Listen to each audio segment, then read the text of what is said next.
What else can we do on this little? What do we call it? Just talking about this guitar. I know this is tell you the whole story. because I almost leaned it up. I didn't want to drop it because it would have been a whole.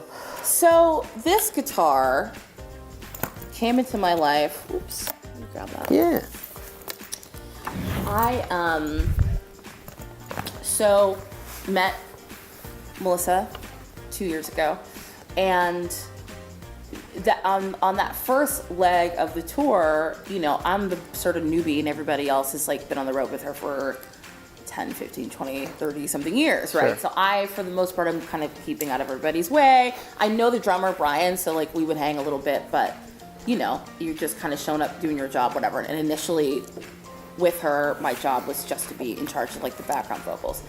And then a couple days into being on the road with her, she said something to me. She was like, Brian told me you play guitar, and like me and my wife, her wife, Linda Wallum, who's an amazing showrunner, TV like writer, and also just human being. She's like, we watched a bunch of videos of you playing guitar, and like, you're so good. And I was like, what? It was the face. I was like, what? I was like, first of all, I was so honored that she even that she took the time, and so it just sort of established that like I played guitar, and over the couple weeks I was out with her, we just really, her and I really bonded, and she really just took me under her wing. That's awesome. And at the end of that tour, I mentioned that I was going to be in California because my family is from Northern Cali, as I was saying, and like, I'm going to be in Cali over Christmas, and I might head to LA, I'm not sure.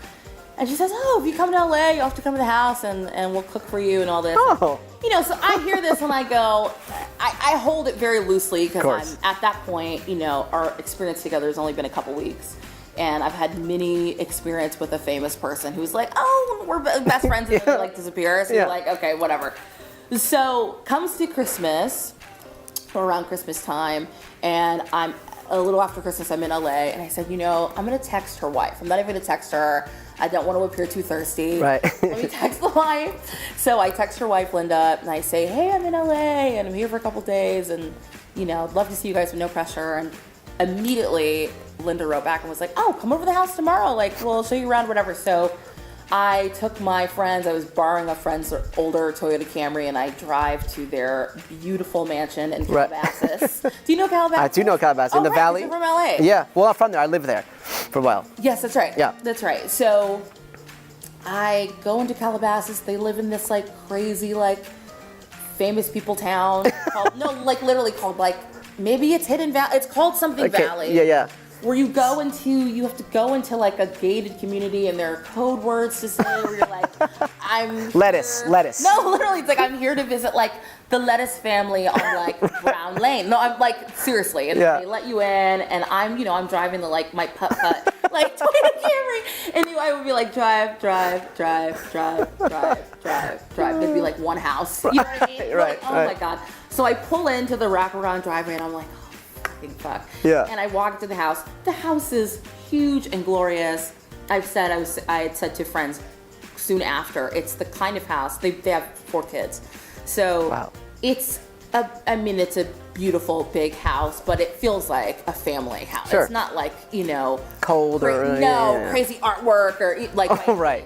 But as you can imagine, all over the house, especially in the living room, there are all of these guitars. So I'm like, oh my God, tell me about this one, tell me about that one. Yeah. And I would point to something, and the stories were wild. I would say, what about this? She's like, me and B.B. King. I'd be like, what about, because when Bruce Springsteen and I were like, these stories were wild. And I point to this one particular guitar, and I say, so what's the deal with that? She said, 30 years ago when I was starting out, I was a really big fan of Bonnie Raitt, and my manager at the time was friends with her. Yeah. So he says, we got to get you guys together. We'll put a lunch together or something. So I guess a couple weeks later, Bonnie Raitt and Melissa Etheridge and this manager are like all at lunch. And Bonnie Raitt says, hey, so what guitar are you playing?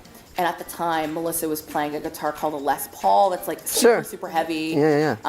For her shoulder, she was saying. And Bonnie was like, I have to take you guitar shopping. So like a couple weeks later, Bonnie Raitt and Melissa Etheridge walk into a used guitar shop, which I just would love to have been the person running that shop. See these 2 women walk in. And I guess Bonnie plays like a bunch of different guitars off the wall, and then she settles on this one particular guitar, and it's like, this is the guitar you should get. And Melissa's like, that's the guitar. And I was like, wow, like what a fucking story. Can I curse? I'm sorry. Yeah, I'm curse sorry. away. Fuck it. So I'm like, can I play it? She said, yeah, of course. So I sat down, played the guitar, whatever. Maybe another 4 or 5 months pass. I'm back out on the road with them, and there was we had like 2 days off in LA, and Melissa and her wife invited me to stay at their home instead of a hotel while we were off date. So I'm like back in this house. What are you thinking? You gotta be like, this is crazy. No, right? the whole time I'm just like, what's so weird is she is like as normal. She could not be a more normal person. Like Sure. It's so, like I said, they have 4 kids. It's Right. like I was there. I went with them to drop the kids off at school. Like it's so normal. Totally. And then also I'm like, I'm very aware that they're like 1,200 Grammys in another room, so that's fine. That's real normal, isn't you know it? what I mean? It's all these Grammys. And like her wife too, like creator of Nurse Jackie, like showrunner on That 70. I mean, they're both like crazy successful. And, Totally. So anyway, I'm sitting in the house. I say, hey, do you mind if I play Bonnie? She's like, yeah, of course, go ahead. And she's like, you really love that guitar. I was like, I just think this story is so special. These 2 women who are arguably some of the most important women we've had as singer-songwriter guitarists maybe ever, certainly in any sort of like from any contemporary viewpoint. Sure. So I play the guitar. Following day, it's time for us to get back on the bus to go to the next show, and I come downstairs and she's like, hey, can you grab that bag for me? And I said, yeah, of course. And just thinking she needed help carrying something to the car, whatever. She said, well, why don't you look inside? And I look inside and it's that guitar. And I'm like, what's up? She said, it's yours. I got the chills. She's like, I believe in what you're doing. And I barely play it anyway. You just take it, and I'm like, tears. And that is this guitar. It didn't say Celisse on it at the time. I got a pick guard and changed it. But my last little piece of the story is she made sure to make it feel like it was no big deal. Right. But it was just like, it's a guitar I barely play. I have all these, don't even worry about it. And then a couple months back, she had a cruise. She had a chartered cruise, which is also wild to be like famous enough to be like 5,000 of my friends and I are gonna just go take a look. Want to pay and money to just be in proximity to me ultimately. But anyway, I was invited on that cruise as one of the artists to play in like one of the smaller stages, and I have this guitar. So I tell cool. the story. After the show, a woman walks up to me and she's like, hey, so just so you know, 2 years ago, before I had met them and before this had all happened, she did something on the cruise. She did like a guitar tour where people came out and she was like, and this is this guitar from this time. And she sort of talked through her favorite guitars.